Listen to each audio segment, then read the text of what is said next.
وانصر علينا برحمتك وذكنا ما نسينا يا ذا الجلال والإكرام يا فتاح يا عليم افتح علينا فضلا قريبا اللهم فقهنا في الدين وعلمنا التأويل برحمتك يا أرحم الراحمين والحمد لله رب العالمين. الفاتحة.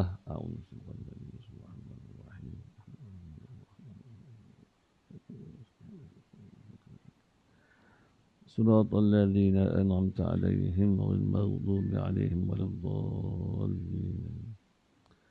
بسم الله الرحمن الرحيم. نويت التعلم والتعليم وتذكر التذكير ونفع الانتفاع والاستفادة والحرص على تمسك بكتاب الله ورسوله ودعاء إلى الهدى والدلالة على الخير ابتغوا الله ومرضاته وقربه وثوابه سبحانه وتعالى.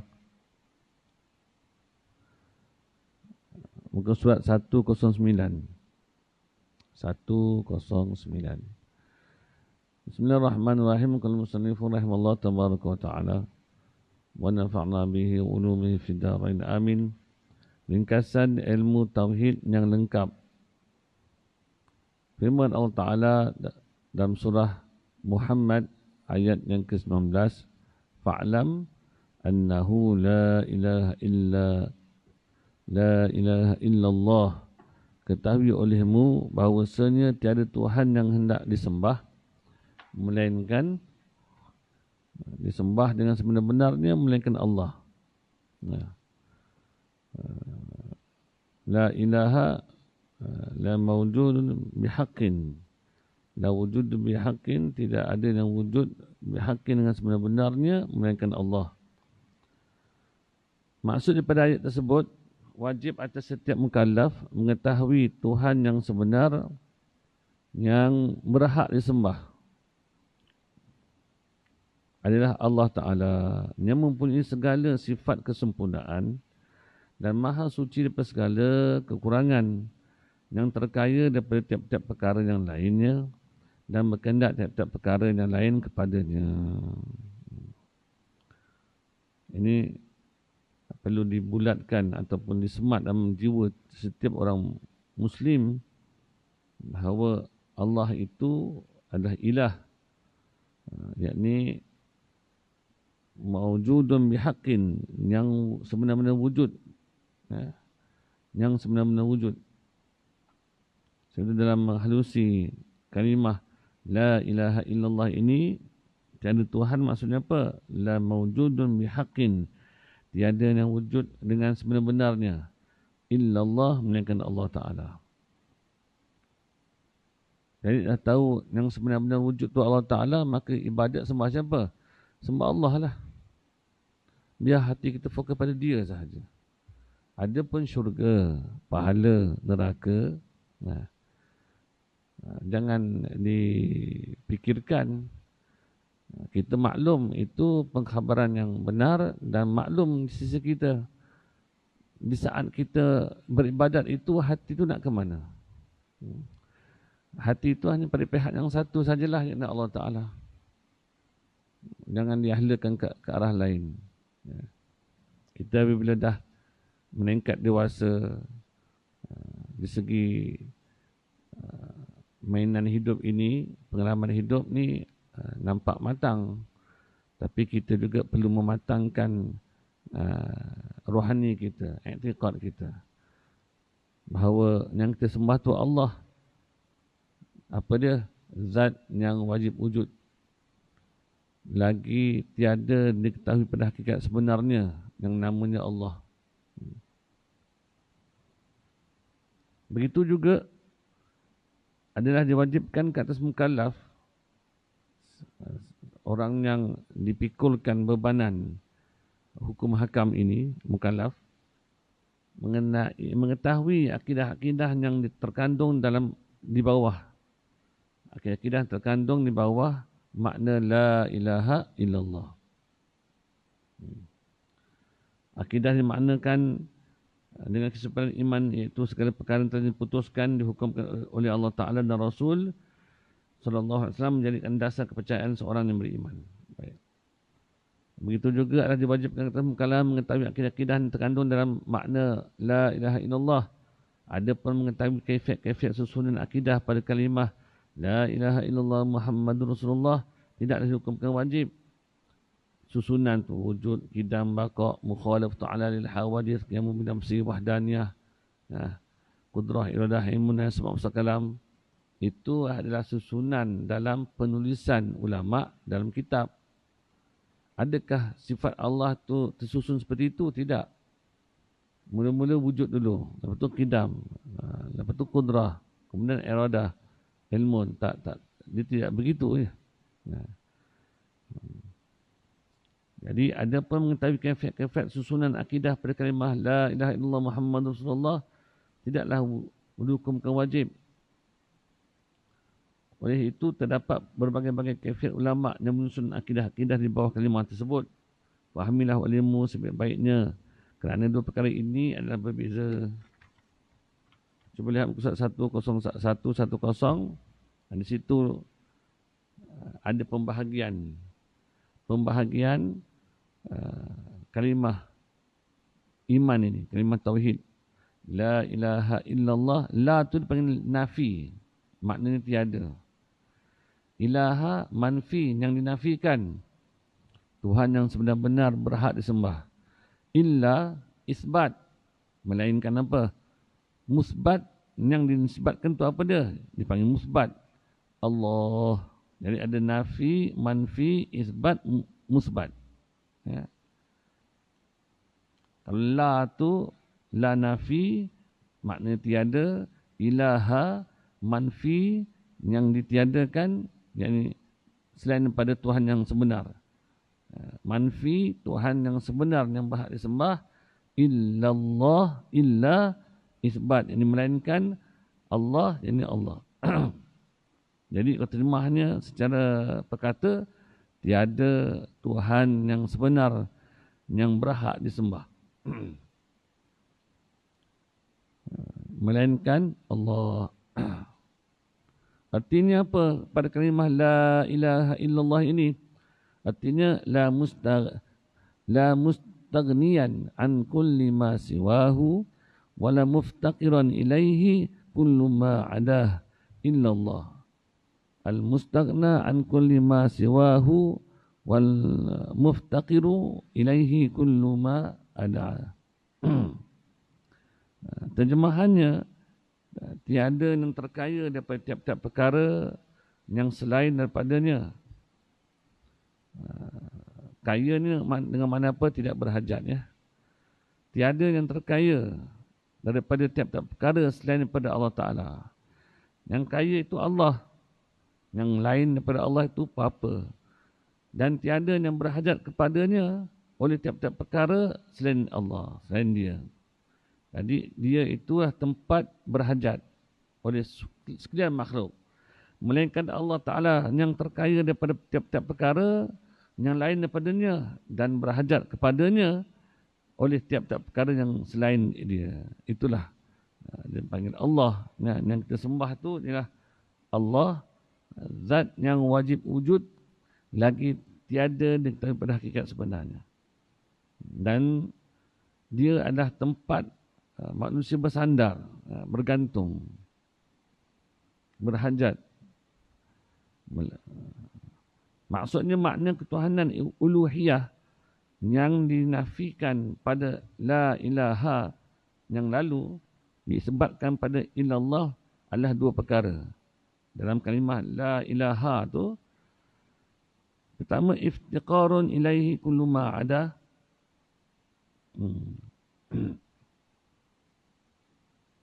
Jadi berhajat kepadanya oleh siapa? Kullu ma ada, selain daripadanya.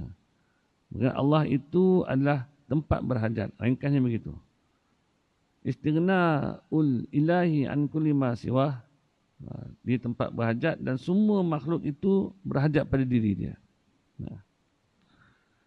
Makna ketuhanan yang pertama, istighna'ul ilahi an kulli ma siwah.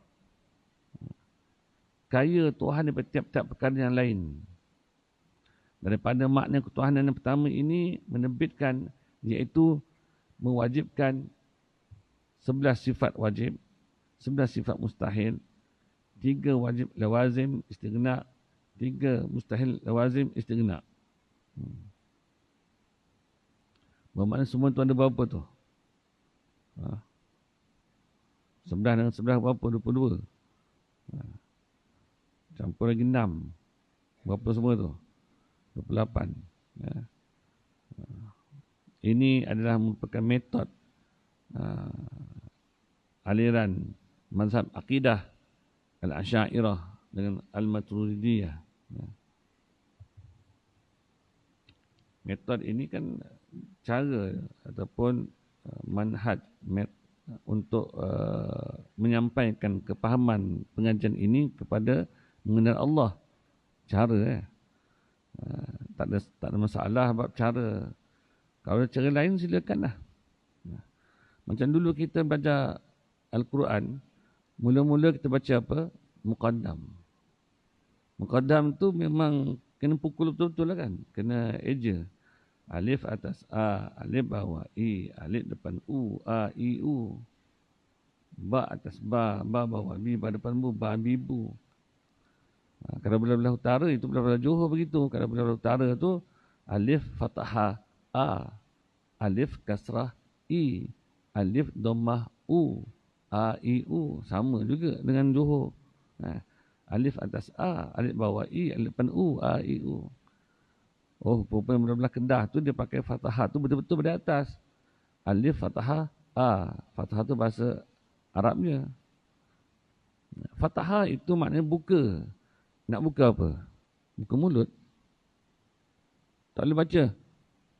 Iyyaka na'budu wa iyyaka nasta'in. Mulut tak buka. Mulut sikit dia buka.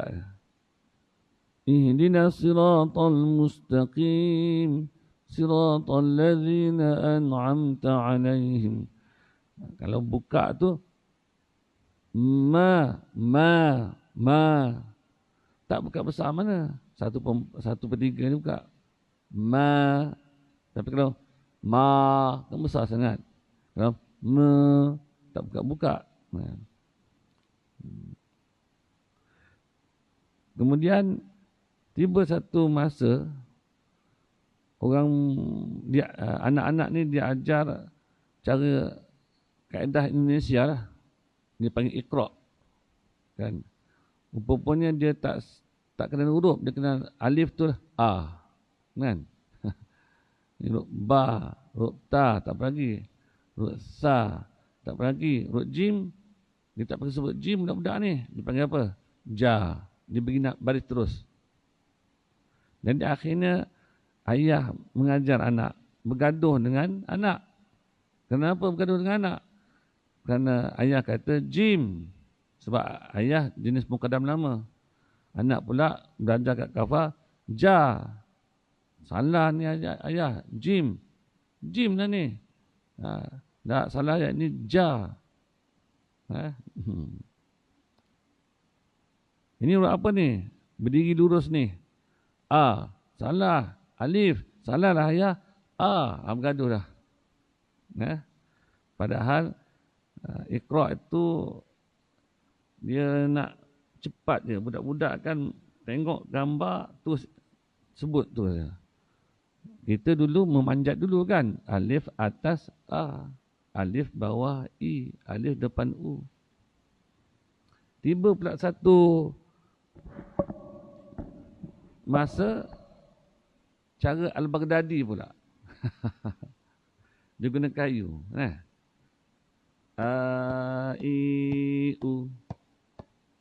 Ta, ti, tu. Sa, si, tu. A, I, U, ba, bi, bu, ta, ti, tu. Rupanya dia ketuk-ketuk budak suka bermain tu. Ketuk sini ni pun terjaga. Kita dulu kena rotan terus. Memang ketuk kat kepala terus tu. Terus masuk tu. Jadi budak-budak cakap Al-Baghdadi gitu. Jadi umur 4 tahun, 5 tahun tu dapat. Padahal Nabi tak ajar begitu. Takkan kata bida'ah tu cara tu. Jadi kita kata di sini, itu cara kalau Muqaddam cara ini, Iqra cara begini, sistem Al-Baghdadi cara begini. Begitu juga kalau orang pergi menghafal kat Turki pun cara macam mana hafal dia. Jangan tuan-tuan terkejut, boleh ada yang khatam Quran tu 4 bulan, 6 bulan, 8 bulan. Kita pun hebat, cara macam mana boleh hafal ni? Kalau cara Sebitaling, Kubang Pujuk, Madrasah di Malaysia ni kebanyakan pembawakan daripada Pakistan, India, Bangladesh. Caranya libas je. Libas. Jadi libas-libas tu menghafal sabaknya, lepas tu nanti diulang besok. Dipanggil para sabak. Kemudian yang dah khatam juzuk yang lepas, dibawa pada juzuk ini diulangkan balik. Itu makan masa lah. Paling pick up pun budak-budak saya dengar setahun 2 gitulah. Setahun 2 bulan.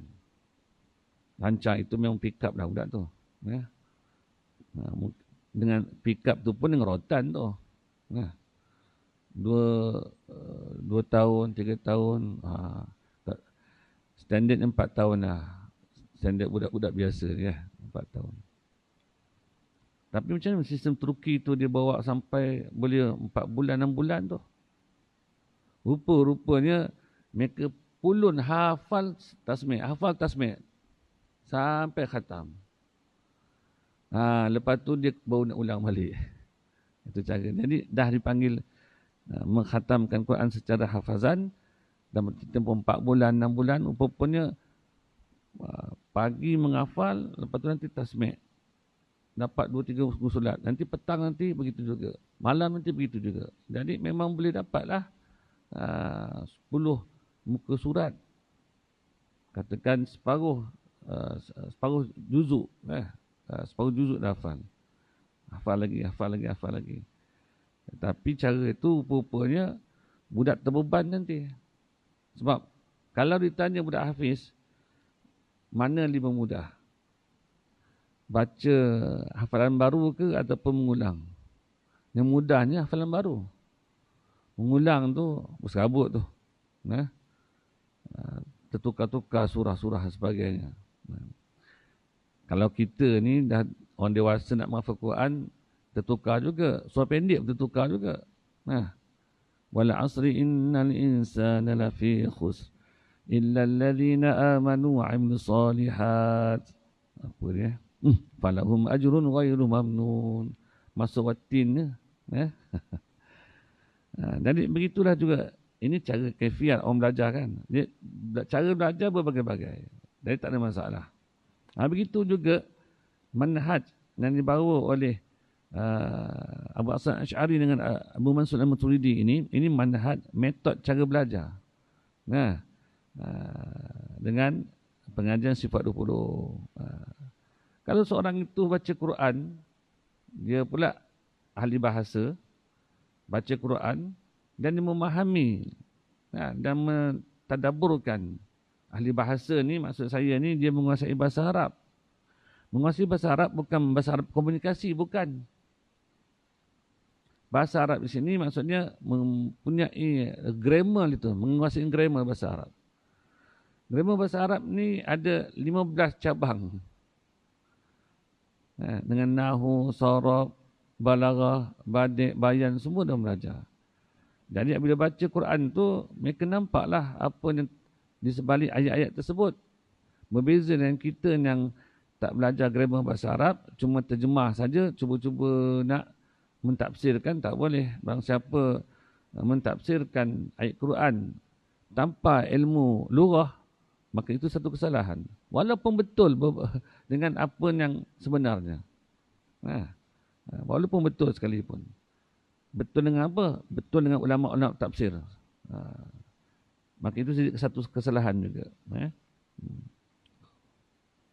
Jadi ini adalah metod cara Imam Abu Hasan Asy'ari dengan Abu Mansur Al-Maturidi untuk membawa umat di zaman ini, di zaman dia dan sampailah sekarang dipelajari untuk kenal Allah itu dia. Jadi kita tak perlu bergaduh panjanglah tentang macam mana metod pengajian ini. Tetapi dikarenakan Gulu ni melampau-lampau.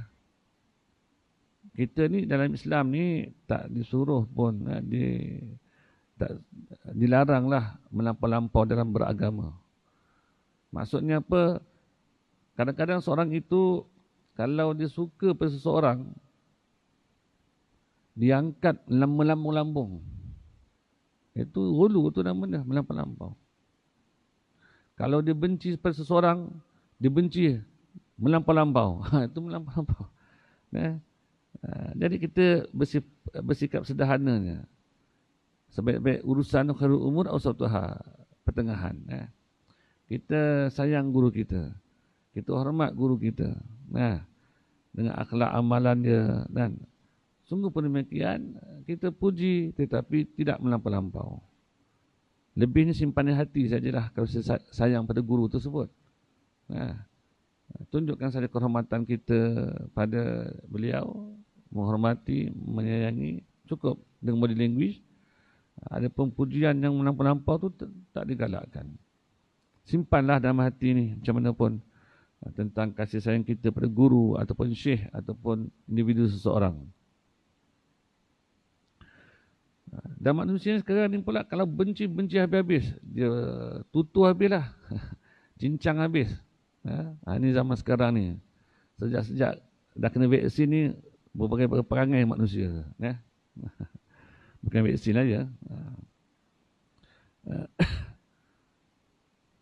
Jadi ini adalah satu cara, metod yang dibawa oleh ulama salafus salihin, ulama khalaf, cara nak kenal Allah Ta'ala dengan cara pengajian sifat 20.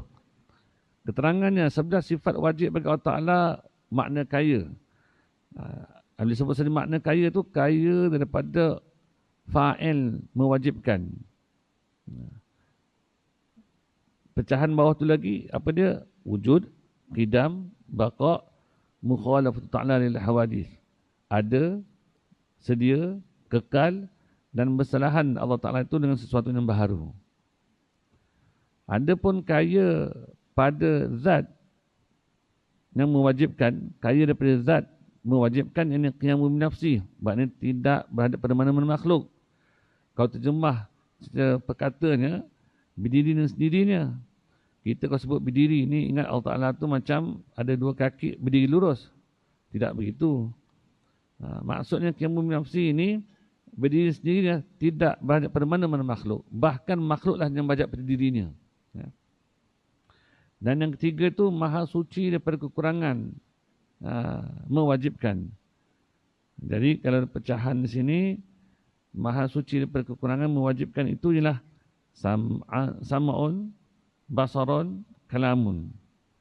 Mendengar, basar, melihat, kalam, berkata-kata. Ini maha suci Allah daripada pekak, buta, bisu. Kemudian kaunuhu sami'an, kaunuhu basiran, kaunuhu mutakalliman. Disebut saja sam'un tu sifat ma'ani, maka sifat maknawiyah ni lah kaunuhu sami'an. Yakni Allah itu hal keadaannya hal keadaannya mendengar. Kaunuhu basirun, hal keadaan itu melihat. Kaunuhu mutakalliman, hal keadaan Allah itu berkata-kata. Maka itu makna kaya lah di situ. Adapun 11 sifat mustahil lawan daripada tadi. Kalau wujud, lawannya Adam. Qidam, lawannya hudus. Tuan tengok kanan kiri dia, kotak-kotak tu, nampak tu, kolom tu. Baqa' kekal, lawannya fana. Mukhalafatu ta'ala lil hawadith, lawannya mumasalah lil hawadith. Qiyamu binafsi, lawannya qiyamuhu bi ghairi. Adapun sama, lawannya somam, pekak. Basar, lawannya ama, buta. Kalam, berkata-kata, lawannya bakam, bisu. Kaunu asamma, kaunu a'ma, kaunu abkam. Maka ini semuanya antara sifat mustahil bagi Allah Ta'ala. Kenapa perlu belajar? Dia pun perlu tahu lawannya. Kalau kita kata Allah itu wujud, wujud saja, itu tak Tak betul-betul kukuh lagi tu. Yang kukuh pegangan akidah seorang itu apabila dia kena tahu lawannya. Lawannya wujud apa dia? Tiada. Allah itu wajib wujud, mustahil tiada. Kan lebih mantap. Contohnya, kayu kemuning hitam. Orang tak pernah kenal pun kayu kemuning hitam ni. Jadi kita pesan seseorang tu, kamu nanti pergi dengan cerita nak pergi hiking dengan trackernya di Taman Negara sana, kat Pahang. Yelah. Oh, nanti ada lawat tak perkampungan orang asli? Ada. Baik, kalau begitu, kamu tanya Tok Batin sana tu, ada tak kayu kemuning hitam? Hitam bukan putih. Faham tak? Ya, baik. Nanti tiba sana nanti cari hitam, bukan putih. Nanti kalau di sana pula ada orang kata, kemudian hitam tu itu nama saja, tapi sebenarnya kayu tu warna putih. Oh ya ke? Akhirnya kita pun bawa balik kayu tu. Memang kena ketuk lah dengan kayu tu. Dari tujuannya kita belajar lawan itu untuk memantapkan kita punya akidah kita. Allah itu wajib wujud, mustahil tiada. Allah tu wajib melihat, mustahil buta. Mantap. Kalau orang kata Allah itu melihat, kita tak datangkan mustahil dia. Kan?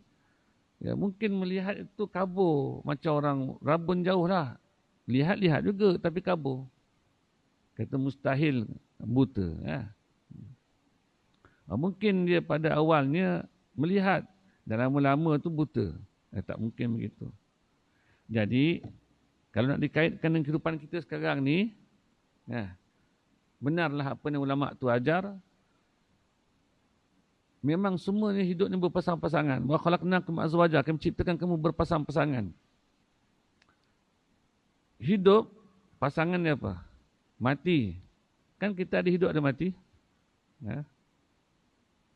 Cuba lihat orang sehat. Lawannya apa? Sakit. Bermakna ceritakan, kalau orang kuat, itu dalil Allah tu kuat. Bila lihat saja ada orang lemah, stroke, mati, lawannya apa? Mustahil Allah tu lemah. Lihat orang hidup, itulah Allah menyatakan sifat dia yang hidup. Mustahil. Pencipta yang mati menciptakan yang hidup. Mustahil. Jadi kalau lihat saja orang yang hidup, makhluk yang hidup, maka itu sebagai dalil. Buktinya Allah tu hidup. Bila lihat saja orang mati, maka itu sebagai dalil. Nak menyatakan Allah tu mustahil mati. Kalau lihat saja orang kaya, itu dalil nak menyatakan Allah tu yang maha kaya. Bila lihat orang fakir, nak mengatakan itu sebagai dalil bahawa Allah tu mustahilnya miskin, fakir. Allah wa khalaqnakum azwaja, kami menciptakan kamu berpasang-pasangan. Jadi kalau dilihat pada kehidupan kita ini, semua berpasang-pasangan. Tak ada pasangan. Nak menyatakan hanya Allah Ta'ala sajalah wujud yang tunggal. Perempuan ada lakinya. Siang ada malamnya. Kuat ada lemahnya. Kaya ada miskinnya. Apa lagi nak cakap? Semua berpasang-pasangan. Nak menyatakan hanya Allah Ta'ala sajalah yang tiada pasangan, dia tunggal. Jadi bila kita menghayati ilmu, teori, dengan praktikalnya dalam hidup ini, ialah itu semuanya kehidupan ini menceritakan tentang ketauhidan. Ketauhidan. Sekarang ni kita lihat ujian negara kita. Sebelum ni negara luar berbagai-bagai. Ini sekarang ujian negara kita. Cuba bayangkan, jalan-jalan tiba-tiba tanah penjerlus masuk dalam lubang. Tengah-tengah bandar pula tu. Macam mana nak duduk bandar lagi? Sebab salah kita sekarang ni. Sebab Allah sudah berbicara dengan bahasa alamnya. Ini orang ahli tauhid ini memikirkan. Inilah cara Allah berbicara dengan bahasa alam. Gempa bumi, puting beliung, jernus, kepala air, sampai pecah ampang. Macam mana? Ampangan tu pecah dengan kepala air. Kuat sangat tu.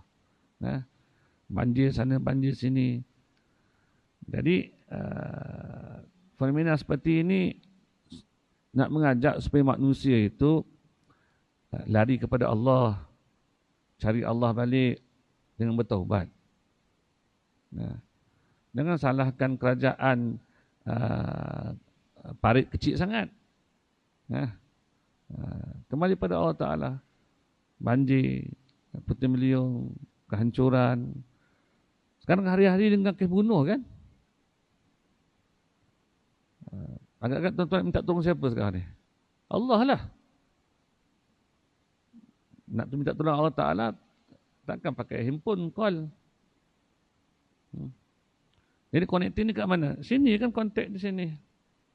Tapi kalau akidahnya sesat, nak kontak macam mana? Kunci dah hilang dah. Bateri dah mati dah. Kontak ni kat sini. Sebab itu kita kena dakwah, mengajak manusia bertaubat. Ada 4 perkara kita kena taubat. Jadi, taubat itu merupakan pintu perjalanan hamba menuju Allah. Maka wajib bertaubat daripada 4 perkara. Pertamanya, taubat daripada syirik dan kufur. Syirik itu pula ada 2. Syirik jalin, syirik khafi. Baiklah kita orang surau ni, AJK, keluar dakwah, mengajar ni, takkanlah nak sembah batu berhala lagi. Baik. Itu kita buang tu, satu. Kita tepikan. Tetapi syirik khafi ni. Syirik khafi ni apabila kita buat sesuatu amalan, bukan tujuan untuk Allah. Sama ada tujuan untuk manusia ataupun untuk diri kita sendiri. Itu syirik. Kita datang ke surau kerana ada pengaruh luaran. Sebab kita AJK ataupun rumah dekat dengan surau, ataupun kebetulan Pak Mentua datang malam ni. Dari malam ni kuat pula bangun malam.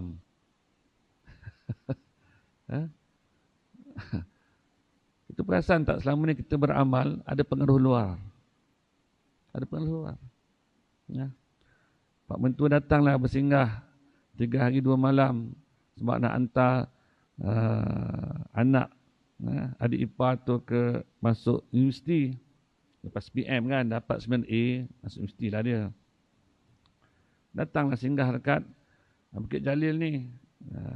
Besok cadang ni Senin nak pergi hantar ke Shah Alam.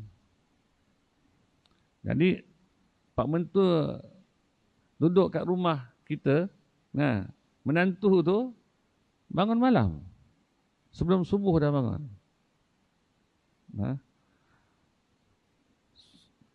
Turun 5 minit sebelum azan dah duduk kat ruang tamu. Pak Mentua pun keluar daripada bilik bawah. Tengok, cepat bangun. Ayah, saya tunggu ayah ya. Ke mana? Surau ayah. Okey, baik. Ayah pun pergi ke tandas, masuk bilik, pakai kopiah, pakai songkok, baju Melayu. Keluarlah, naik motor berdua, sampailah ke masjid. Mak Mentua pula keluar daripada bilik bawah, duduk termenung kat meja dapur. Anak pun turun daripada bilik atas. Tengok mak dia, kenapa mak termenung ni? Bapak kau tu, kenapa? Mak rasa risau, macam orang terbiat juga. Kenapa mak? Bapak engkau kat kampung tak pernah pergi masjid. Hari ini dia pergi masjid dengan abang tu. Apabila mak cakap begitu tu, anak perempuan dia pun peluk mak dia. Mak cakap begitu sedih mak, anak saya ada 5 orang kecil-kecil lagi mak. Ya kenapa engkau ni? Abang pun selama ni pun tak pernah datang tak pergi masjid. Rupa-rupanya sama scam. Kadang-kadang orang manusia buat tu sebab ada orang keliling tu. Itu nak kata apa tu? Itu syirik nama dia, syirik khafi. Kalau tak pun kerana orang lain, tetapi kerana diri kita. Sebab apa? Buat amalan sebab masuk syurga. Nak tanya syurga tu Tuhan ke? Syurga itu adalah ciptaan Tuhan. Bukan Tuhan yang kita sembah syurga tu, pahala tu. Tidak. Begini. Yang Nabi ceritakan tentang kelebihan-kelebihan amal itu, pahala sembahyang 27 kali ganda dan sebagainya, itu kan Allah cerita bahawa dia yang kaya. Jadi kita beramal ni fokus pada dia lah, bukan fokus pada benda tu yang nak diberi tu. Orang kalau bercinta dengan kekasih, kekasih buat kejutan, beri hadiah,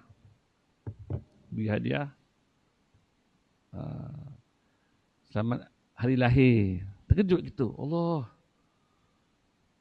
Jadi kekasih kepada pecinta, dia bagi, oh cantiknya, dia sibuk fokus pada ni. Terima kasih pun tidak.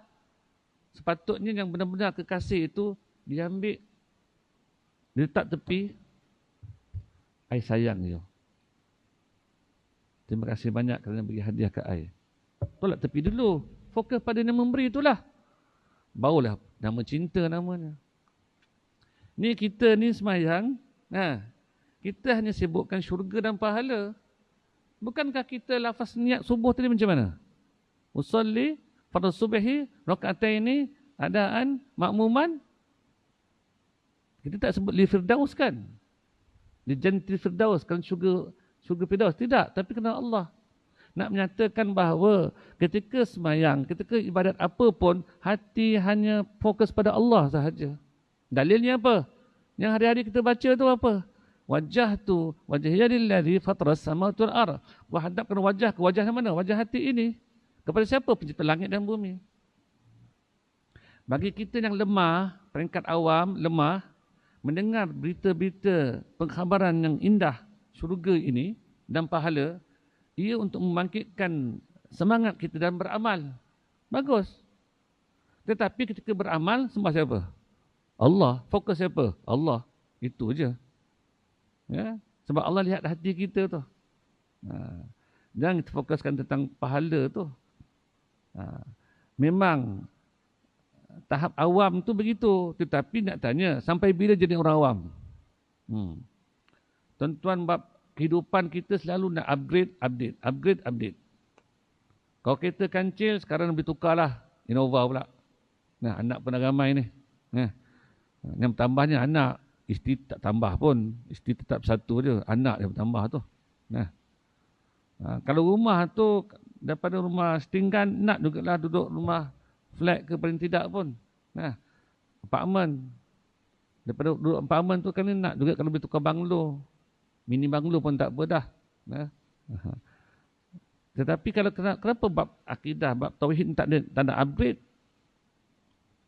Kalau dulu tu hanya fokus pada pahala, boleh tak kita tukarkan sikit? Fokus kepada pencipta pahala. Itulah yang lebih besar. Kita sembahyang pun Allah Maha Besar kan? Apa syurga yang besar? Allah Maha Besar. Jadi justru itu nak ajak kita matangkan kefahaman kita di sini. Apabila kita baca saja kelebihan amal, maka terpegunlah dengan betapa kayanya Allah. Daripada dulu sampai kini dan selamanya sampai kiamat, dialah yang memberikan pahala. Maka di kali itu kita akan rasa kerdil di depan Allah, hina di depan Allah, lemah di depan Allah, melihat kekayaan Allah itu. Macam kita lah, kalau sekadar bercerita dengan penjual yang buka gerai tepi jalan, ni jual nasi lemak, ni jual nasi dagang, ini jual goreng-gorengan, pisang dan sebagainya. Jadi kita tahu kan berapa bajet dan berapa untung orang yang duduk menjaga tepi jalan ni. Jadi kita pun duduk bersembang lah. Oh, kita ni alhamdulillah lah, sini memang majlis pun tak kacau, tapi memang income macam besar. Oh yelah, kau macam mana? Bolehlah sekadar 5,000, 6,000 bersih tu sebulan tu. Oh Masya Allah, jual goreng pisang dia memang laku daripada pagi sampai ke petang. Goreng pisang. Tanya pula orang burger, berapa untung ni? Begitu, bolehlah cik makan lah, lepas lah untuk bayar sewa rumah, nak sekolah semua sebab. Ini kita cerita dengan peniaga-peniaga tepi jalan. Tiba-tiba datang pula, duduk bersembang dengan kita. Encik jual apa encik? Niaga bisnes apa?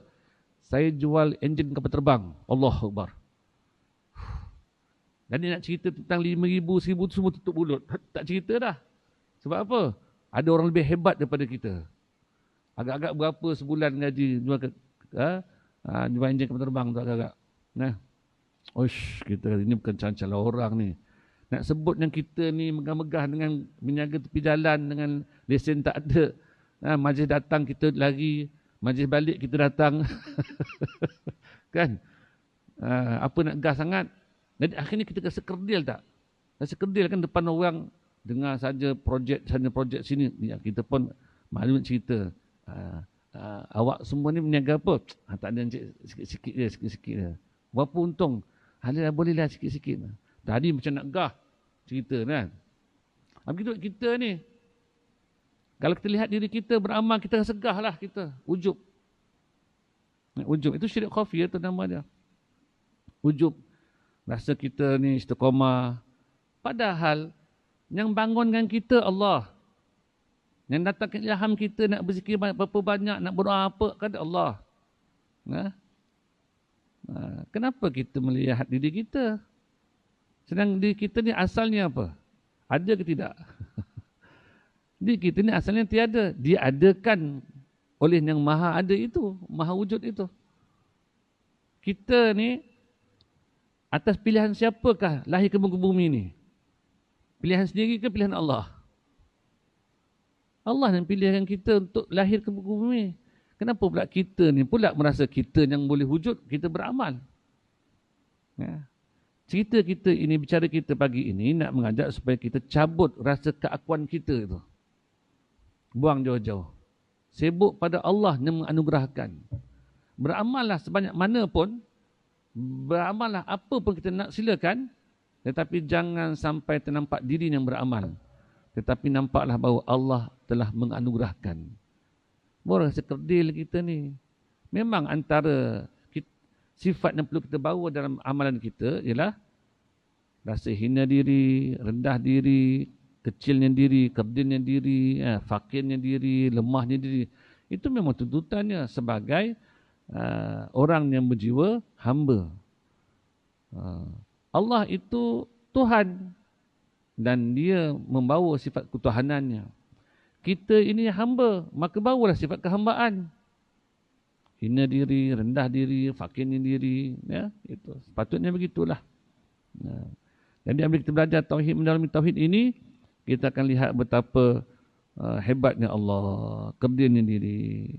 Sebab itu para sufi itu pula berkata, sesaat aku lupakan Allah, aku hukumkan diri aku ni kafir. Kafir itu adalah orang yang terhijab, maksudnya tu. Kafara, kafara terjemahan Melayunya yang sebenarnya ialah hijab, tertutup. Kafir, orang yang tertutup, orang yang terhijab. Tapi sebabkan kita dah guna perkataan kafir tu bahasa Arab, orang Melayu pun dah ambil bahasa Arab tu sebagai bahasa dirinya, maka kita pun sebut kafir sajalah. Tapi makna asalnya hijab, tertutup.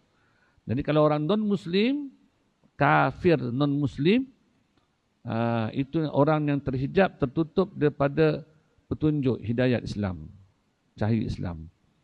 Ada pun orang Muslim yang sebut kafir itu terhijab daripada memandang nikmat-nikmat Allah, maka jatuh kufur nikmat nama dia. Jadi kita latihkanlah, minta dengan Allah Ta'ala, minta tolong Allah Ta'ala, pandukan hati kita ni supaya mengingati dirinya sahaja. Ya. Tuan-tuan kalau faham, lalai itu apa lalai? Apa lalai? Lalai leka. Lupa Allah lah kan? Lalai itu lupa Allah.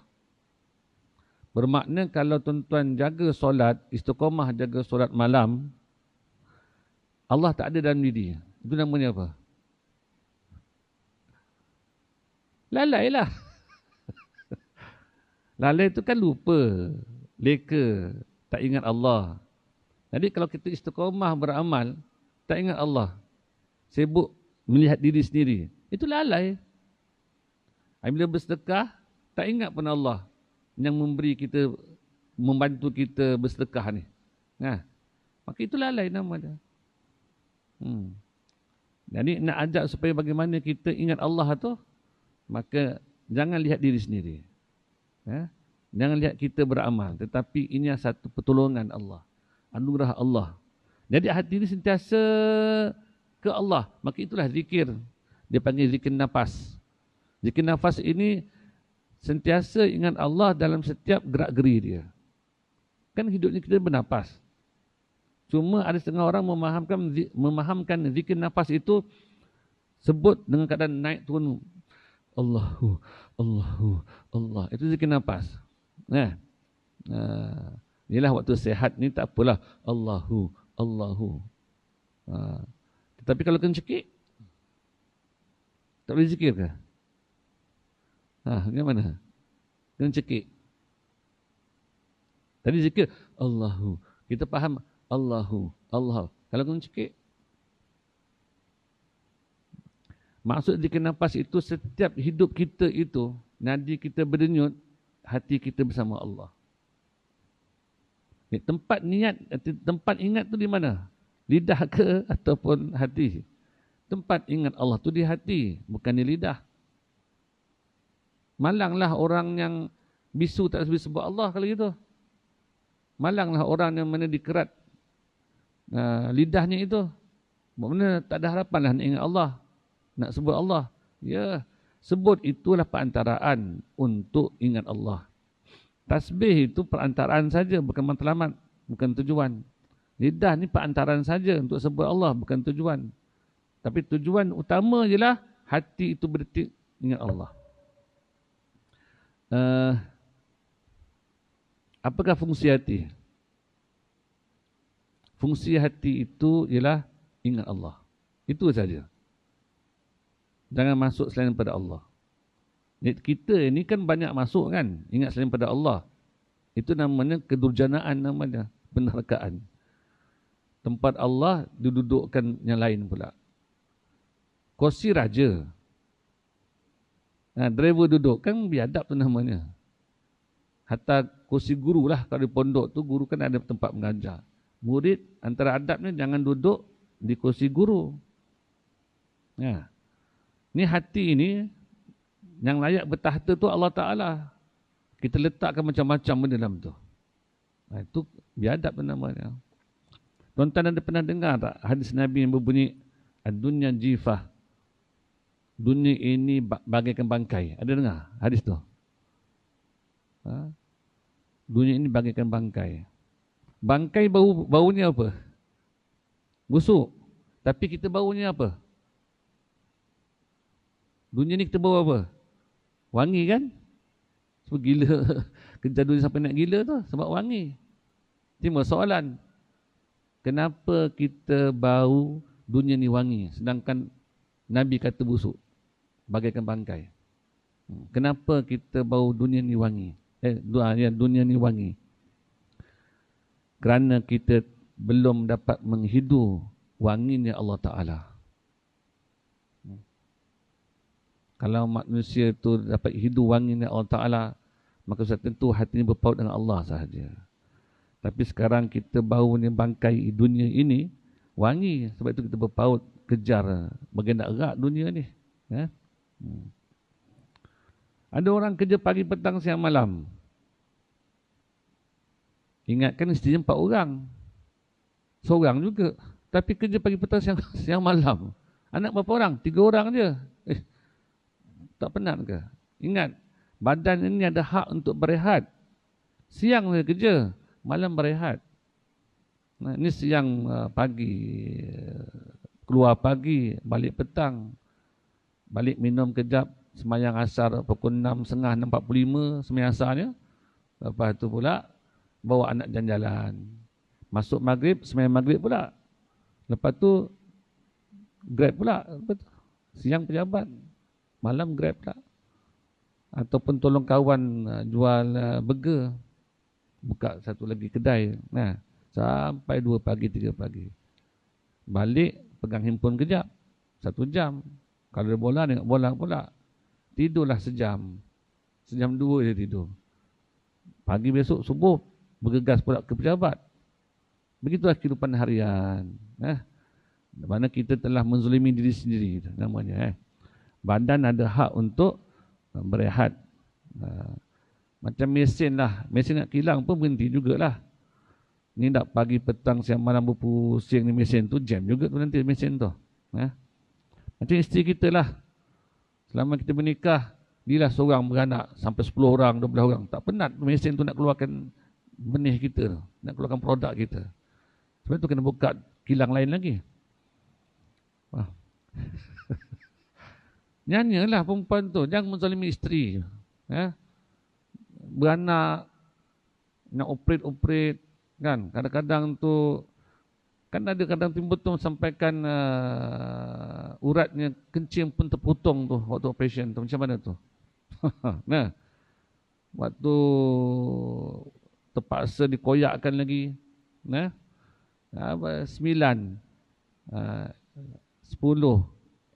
cm. Dia pada 9 tu dah boleh buka lah. Kalau dah buka tu boleh lepas lah budak tu. Tapi baby tu pula besar budak tu.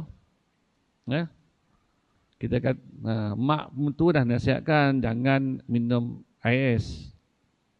Tapi selera makan laju. Ais minum. Itu membesar budak dalam tu. Bila besar budak sampai, ada sampai 5 kan. 5 kilo tu besar tu 5 kilo tu men. Koyak tu penat. Itu anak berapa tu? Anak ke pertama. Beranak lagi. Kita kena tengok baka seorang perempuan tu, tengok mak dia. Adik-beradik berapa? Adik-beradik you berapa? Adik-beradik I 15. Mak you seorang tu je lah. Seorang lah, 15 orang. 15 orang lahir tetapi meninggal 2, simpan 2, tinggallah 13. Oh, Muhammad tahulah. Ini isteri kita ni kan, dia pun anak ramai tu. Kekuatan fizikal dan jiwa mentalnya orang sekarang tak sama dengan mak-mak dulu. Tak sama. Bawa anak 3 orang, saya penat bang. Begitu jawapannya. Awak senang dia. Balik-balik ni minta masak itu masak ni. Gosok baju pun awak tak pandai. Saya bukan tak sempat gosok baju. Saya ni sibuk. Kata. Awak tu memang begitu je. Semua sibuk je. Jawab pula tu. Ada tak dapat isteri yang air? Dia pun datang air. Ni air bang. Lambat sangat awak hantar. Saya dah duduk sini dah setahun dah. Lambat sangat untuk air. Minta maaf bang, saya salah. Suami pun pakai handphone. Main handphone, dah minum air, terlanggar jatuh pecah. Daripada dapur tu, isteri pun datang. Bang, minta maaf bang, sebab saya lambat alih cawan tadi. Ya, memang awak lembab. Ada tak agak-agak isteri macam tu? Tak ada. Cari lain lah. Yang ada macam mana? Kat dapur menjerit. Pecah dah. Ni banyak lagi awak belum pecah. Mari sini. Awak pecahkan semua. Saya ikut hati saya nak pecah je kepala awak dengan lesung batu ni. Yang tu ada. Ya, minta maaf. Yalah, abang kutip. Abang kutip. Kutip sapu sampah. Macam budak-budak makan sepah, makan jatuh. Sikit itu pun tak boleh jaga. Yalah, abang minta maaf lah. Yang ada macam tu kau rasanya. Anak ke mana tu? Malam ni kuliah. Ustaz mana ngajar? Ustaz Juhari. Awak jangan duduk kuliah Ustaz Juhari tu. Dia kau cakap betul, mesti sentuh bab-bab tu je. Duduk sembahyang berjemaah dengan saya je. Baik. Namik wudu dah awak? Saya namik dah, awak namik. Tunggu saya kejap ke telekung. Tak keluar. Itu pun alamat kiamat juga tu. InsyaAllah kita sambung pengajian kita akan datang. Okay, selesai dah sebenarnya kitab kita di penghujung ni. Dia hanya sebagai satu ringkasan, ikhtisar, ringkasan. Sebab itu dia buat kolom-kolom seperti ni ya. Sebenarnya huraian ni dah ke depan tu. Huraian ke depan. InsyaAllah. Jadi kita akan datang, kita sambung ni.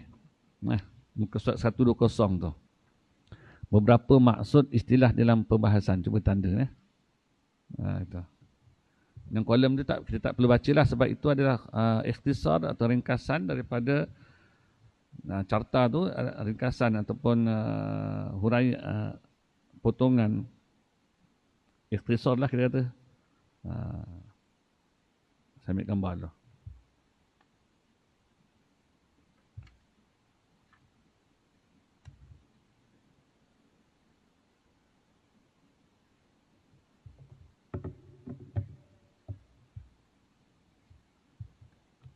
Wallahu a'lam bishawab. Insyaallah kita sambung pertanyaan kita akan datang. Rabbana taqabbal du'ana innaka antas samiul alim wa tub 'alaina ya maulana innaka antat tawwabur rahim. Allahumma ana haqqa haqqa warzuqna ittiba'ah wa al-batila majtanabaha. Allahumma na'udzubika min ilmin la yanfa' wa nakum billahi yakhsha wa amlan fa du'a inna subhanallahi faqina fid din wa 'alim rahmatika ya arhamar rahimin.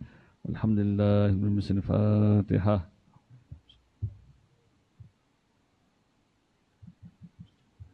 Suratul ladzina an'amta 'alaihim. Assalamualaikum warahmatullahi wabarakatuh.